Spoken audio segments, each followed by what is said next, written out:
Növbəti gözəl bir sualımız gəlir. Demək bizə düzbucaqlı üçbucaq verilib. C düzbucaq təpəsidir. AB katetlərdir. CH ona çəkilən hündürlükdür. Məsələnin şərtində katetlər cəmini elə bərabər, düzbucaq təpəsindən çəkilən hündürlüyü də H-a bərabər götürüb. Şərtdə deyir ki, C-ni L və H ilə ifadə et. Demək biz bunu necə həll edirik? Əvvəlcə A üstə gəl B elə bərabər idi. Hər tərəfi kvadrata yüksəldirik. A kvadrat üstə gəl B kvadrat üstə gəl 2AB L kvadratıdır. Buradan diqqət eləyirik nəyə? Düzbucaqlı üçbucağın sahəsi həm katetlər hasilinin yarısıdır, həm də hipotenuz və ona çəkilmiş hündürlük hasilinin yarısıdır. Deməli AB CH-dır.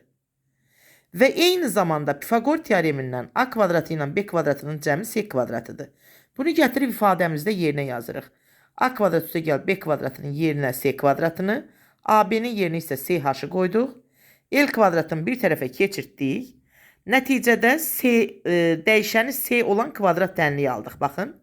Birinci əmsal 1-dir, ikinci əmsal 2H-dır. Sərbə səth mənfi L kvadratıdır. Diskriminant nəyə bərabərdir? B kvadratı çıx 4AC gətirib yazdıq. 4H kvadratı üstə gəl 4L kvadratı 4 xaricə çıxdı.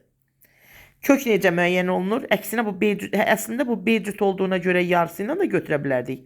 Amma nəysə ki, deməli C1 bərabər əks işarə ilə mənfi B plus kök adda diskriminant bölünsün 2A.